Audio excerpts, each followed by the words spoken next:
কেউ বস্তি বানিয়ে ভাড়া তুলছেন কোটি টাকা, কেউ আবার বহুতল ভবন বানিয়ে দিচ্ছেন ভাড়া। রিকশার গ্যারেজ বানিয়েও করা হচ্ছে ভোগ দখল।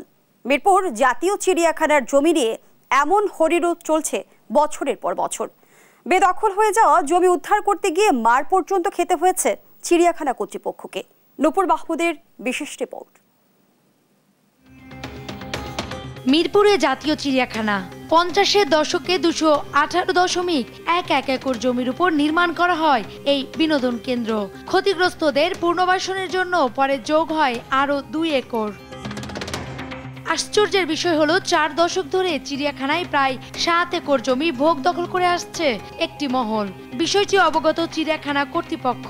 ওখানে আপনার ওই 2 একর জমি নিয়ে একদম ক্লিয়ার কাট গভর্নমেন্টের আপনার আদালতের নির্দেশনা হলো যে এটা চিড়িয়াখানা কর্তৃপক্ষকে বুঝিয়ে দেওয়া হোক। এটা হলো আপনার ডিসি সাহেবকে নির্দেশনা দেওয়া আছে।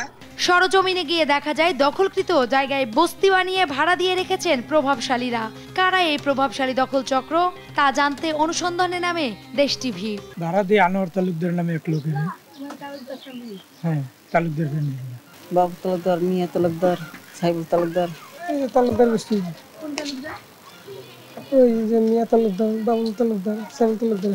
খোঁজ নিয়ে জানা যায় স্থানীয় তালুকদার পরিবারের বাবুল তালুকদার জায়গাটির দখলে রেখেছেন। 400 ঘর থেকে মাসে ভাড়া তুলছেন 6 লাখ টাকা। অথচ 90 সালে ক্ষতিগ্রস্তদের পুনর্বাসনে নিচু এই জায়গাটির ভরাট পর্যন্ত করে চিড়িয়াখানা কর্তৃপক্ষ। তাহলে কোন ক্ষমতার বলে 2 একর জায়গা দখলে রেখেছেন বাবুল তালুকদার? এবার সেই খোঁজে নামে দেশ টিভি।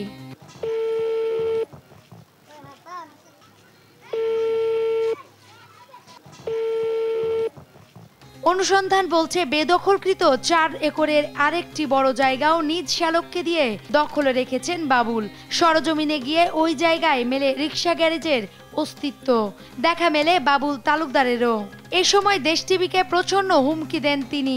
পরে অবশ্যই সাংবাদিককে ম্যানেজ করার চেষ্টাও করেন।